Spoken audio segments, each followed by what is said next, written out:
Hi. This is for all the beautiful, curious human beings out there. And I just wanted to get on here and ramble about corruption fatigue and how it's impacting the collective, how it's impacted me. Um, at the base of corruption is this kind of, it's based in fear, lack, and separation. And there's a very insidious kind of self-serving ideology behind it. Um, this idea of uh, competition, and it's just laced with greed and it's really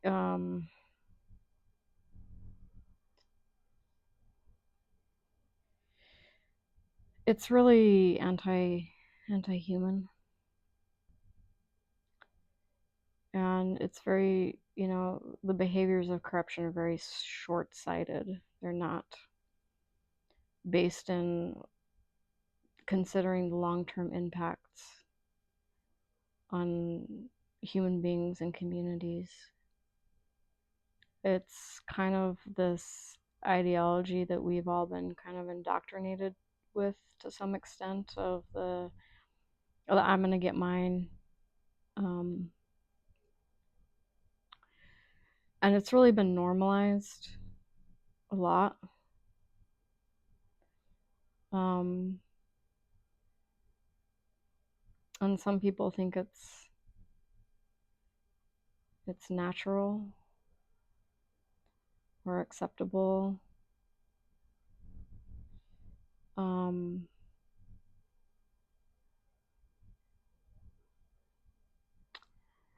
and some people know it's not natural. It's not a natural way to relate. It's not a natural way to operate. Um,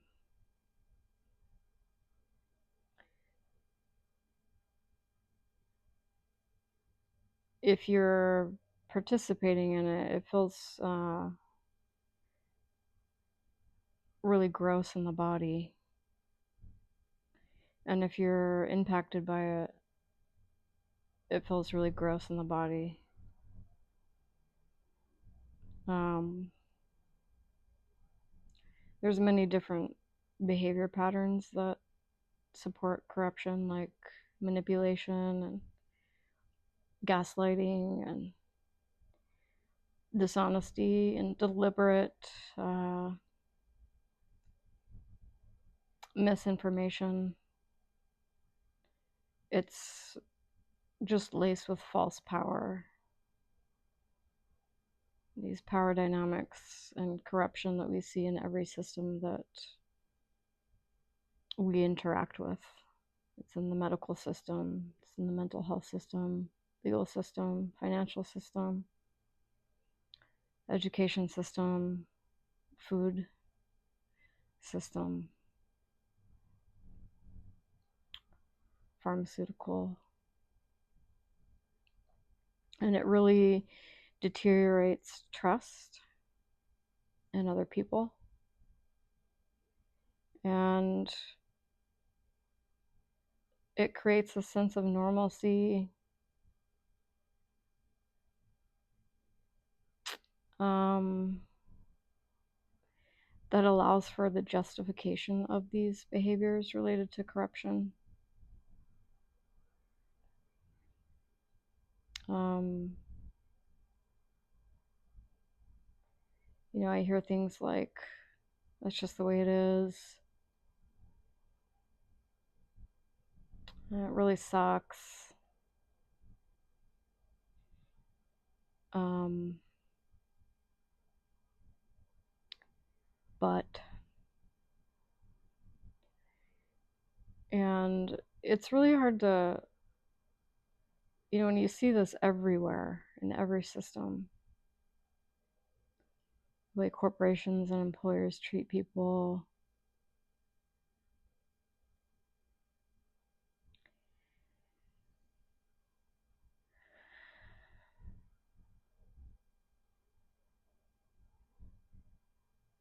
just the moral injury of working in these systems in general, seeing that the harm that's being caused.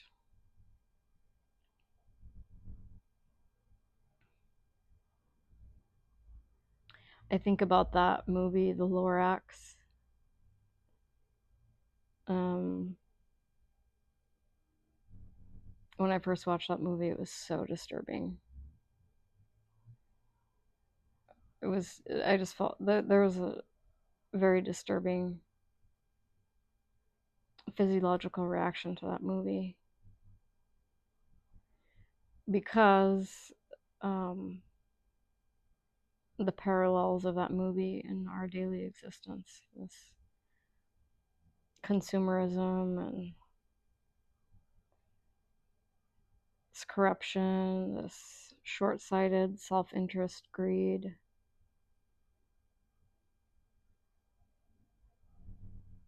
And the more clearing out of programming and traumas and repressed emotions, the clearer and clearer it becomes. Um, Not only like how much we've been lied to, just lies, lies upon lies upon lies, but just how deep seated the corruption is and how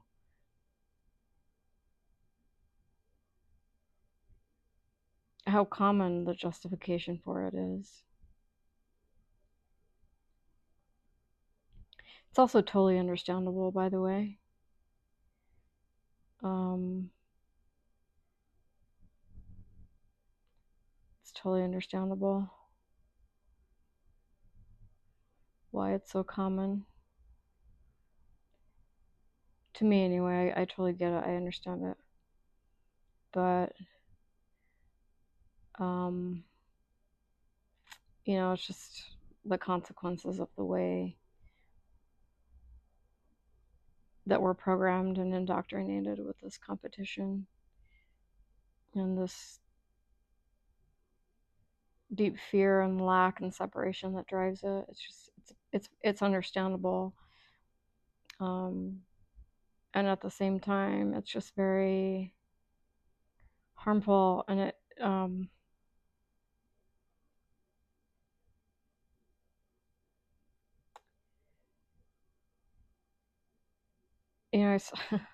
I first started recognizing this when I was a teenager. Um, the hypocrisy and the power dynamics and the harm that was being caused by systems, and seeing people participate in it and that didn't seem to be aware of the harm that they were causing, and the persistent justification of their procedures and policies and the bureaucratic bullshit. And there was so much anger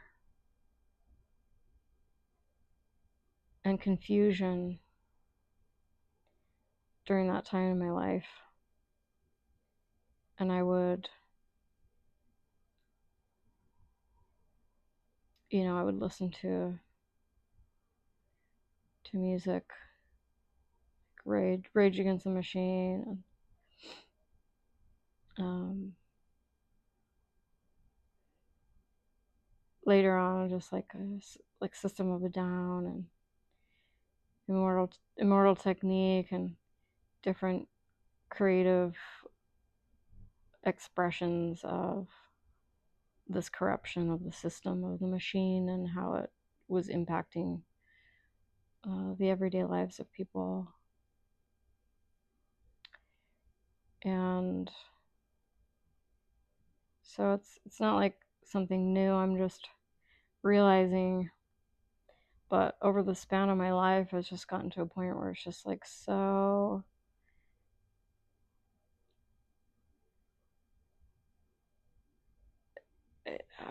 Yeah, my system just feels exhausted by it of how prevalent, how much infection is in our society. It's physiologically exhausting. There is a fatigue. Um, and, even though I've come to terms with a lot of the emotional material around it, the rage, the anger, the powerlessness, um, the grief for my human family, the grief for myself. Um,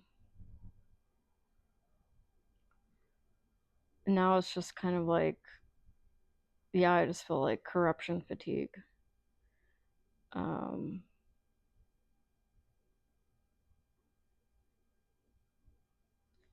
it's just kind of like, I just can't even be bothered. Like, nothing's really surprising. Uh,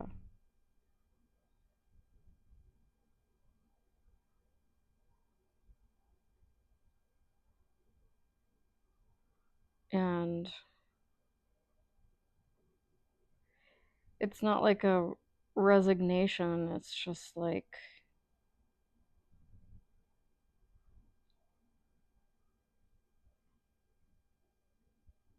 I don't know, like a surrender of the fight against it, and more of a turning inward, the process of turning inward of where is that in myself?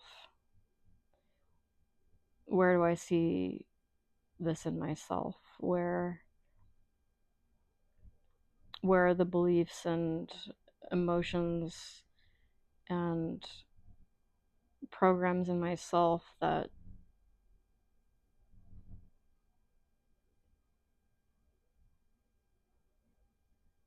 are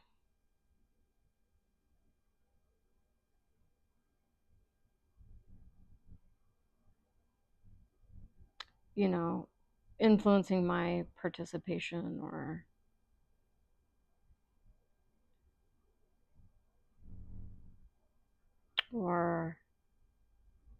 how can I clear this in myself so that I'm not participating in it.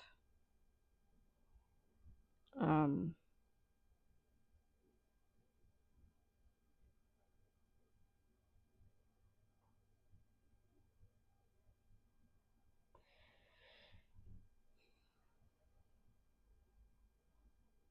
and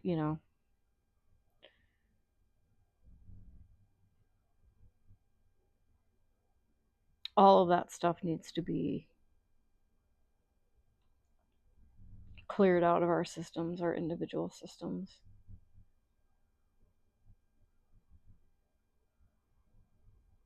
um there was a point in time where I really thought that I could enter a bureaucratic, corrupt system and make change. I really thought that.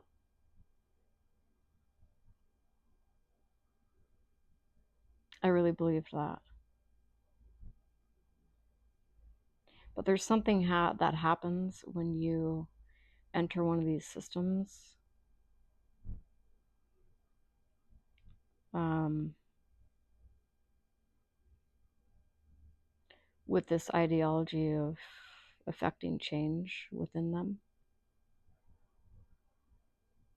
It's totally well intentioned. It's kind of,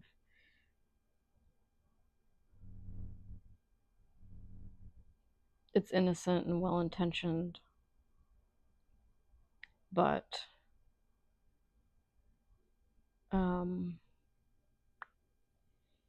I found out that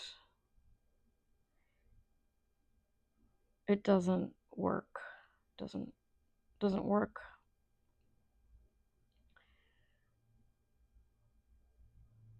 You end up getting burnout.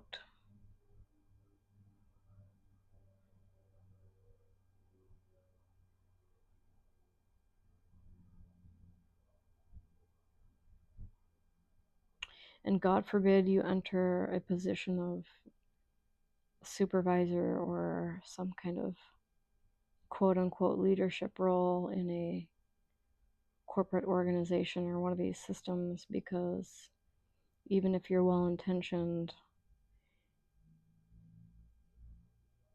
it turns you. And I've seen it time and time again. People going in well intentioned, wanting to make changes in the systems, and it turns them.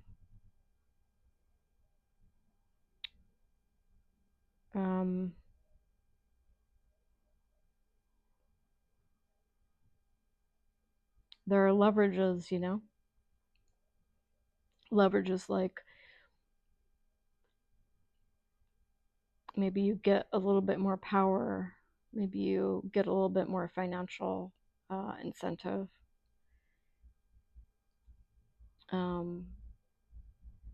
You feel like you're serving some purpose, or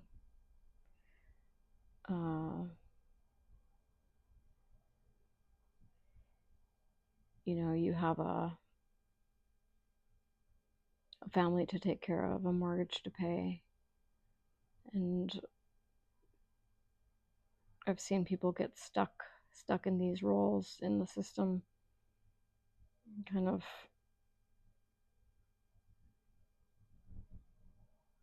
relying on them.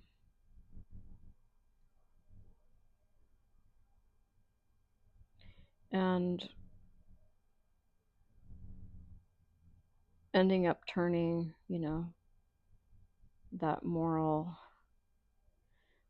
injury of ceding more of your values or more of your internal knowing of what's right. And not in terms of right and wrong, but like in terms of what's right for you, or what's in support of other people's autonomy and freedom. You end up ceding those values to get a paycheck and pay your mortgage and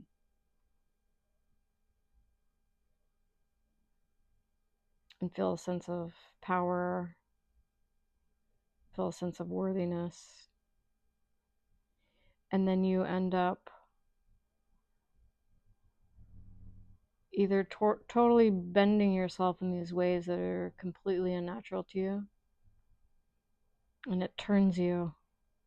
And I've noticed people's behavior change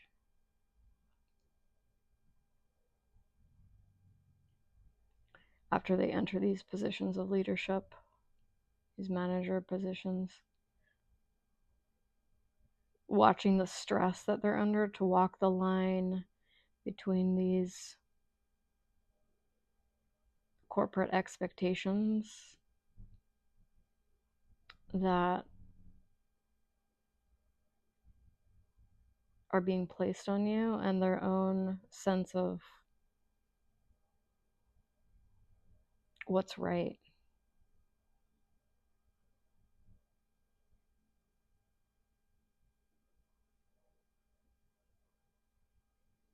And it's really sad. It's been sad to watch. I've watched many people do this. And I remember I worked in community mental health for some years, and I thought I could go in and affect change from the inside, but that's not the way it works, and you end up conforming to these policies and procedures and expectations in order to maintain your paycheck. And the justification that many doctors and mental health professionals that I worked with was, I can do good in the ways that I can within the confines of the system. I'll really focus on patient care and, you know, treating people with respect and listening to them and seeing them, and so that's what we do.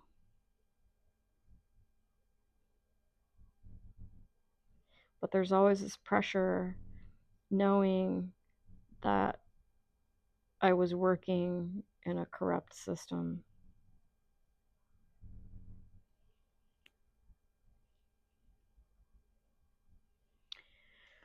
where the best practices is what they call it. Best practices were to prescribe medications and get people really short appointments and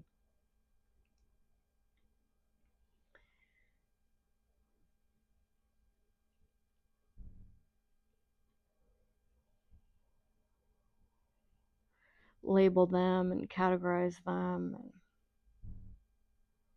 allow insurance companies to dictate your care, what you have to do, what you need to do, what you can't do. You end up compromising your authenticity, your values, the way you want to show up for people. It's draining walking the line.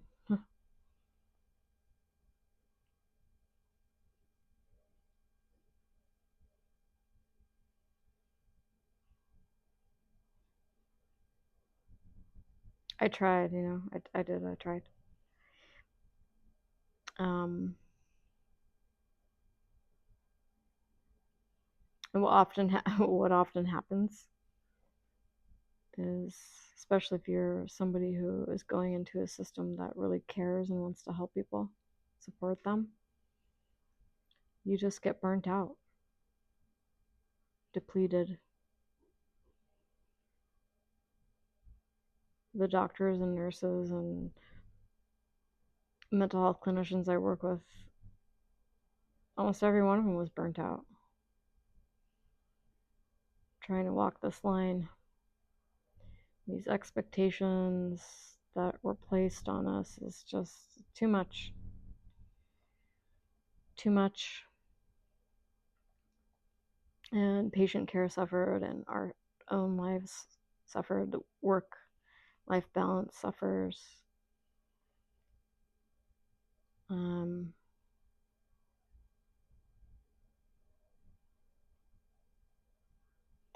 it's kind of this process of, like, I don't know, disillusionment, maybe.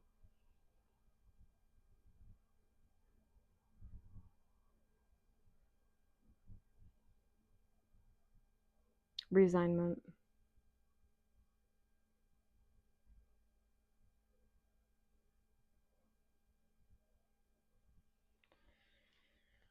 Watching people push themselves in these ways that are completely unnatural.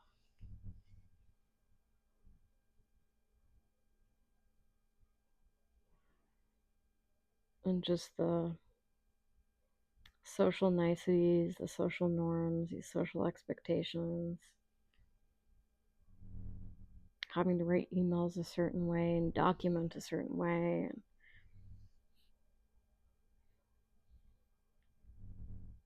It's very difficult to make any change, introduce anything new. There's so much resistance. But this is just the way it works. This is the way that it works. Yeah, well, it's not working. It's not working. Who is it working for? A handful of people.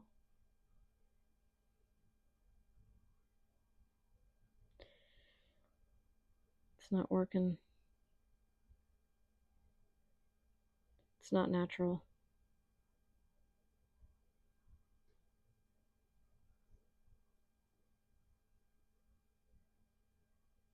So yeah, I just got corruption fatigue. I just couldn't do it anymore. And I realized that I wasn't going to affect any change in these systems. They don't want to be changed. The people who run this that are contaminated with fear and greed and lack, they don't want to change the systems. They want them to keep operating just the way they are.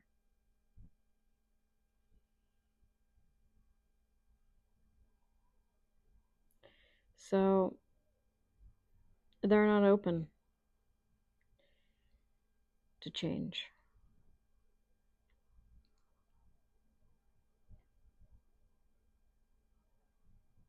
There's no incentive to change it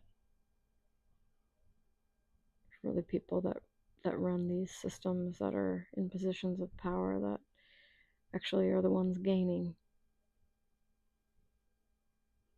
There's no incentive to change it. And it might seem pessimistic, but I don't feel pessimistic about it. It's more of just like a quiet understanding that I'm not going to change the corruption. And that taking on the responsibility for that, it's uh it's understandable, but the fighting against it, the fighting against corruption, the fighting against the systems, it's innocent and it's understandable, but it's just going to burn you out. And I'm not saying do nothing. It's not what I'm saying.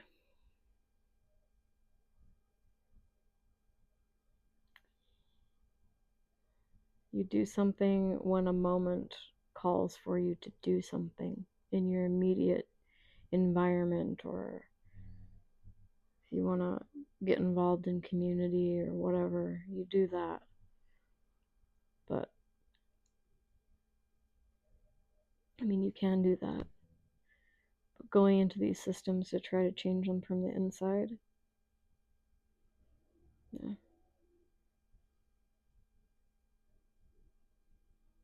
it's just going to suck you dry.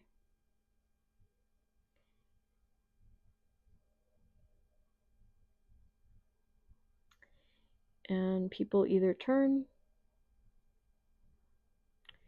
and comply and participate, or they burn out and they leave and they change jobs, and or they go off and do something that they actually want to do,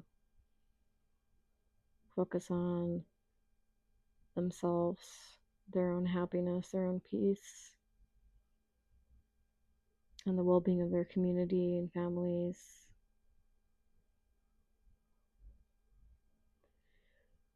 But these systems are made up of people, individual people, and we can't change people. And if you try to change people, well, have you ever experienced someone trying to change you? It's not really received very well. There's a resistance there. There's a defense.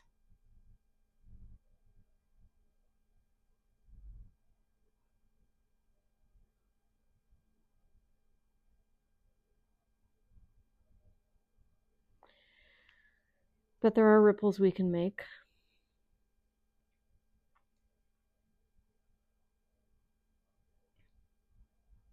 Little things, interactions with individual people and communities.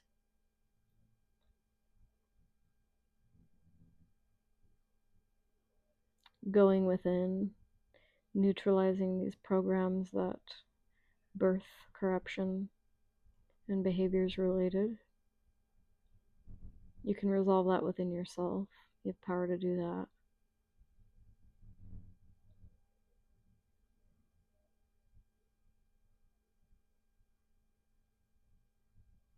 And there's also a lot of trauma that can be resolved. The trauma is related to oppression and living in a society that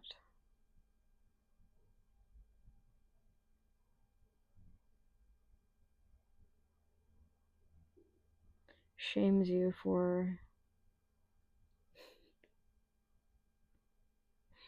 operating outside of the expected ways of being. You can't do that. Can't say that. You should do it this way. You shouldn't do it this way. This is what you need to eat.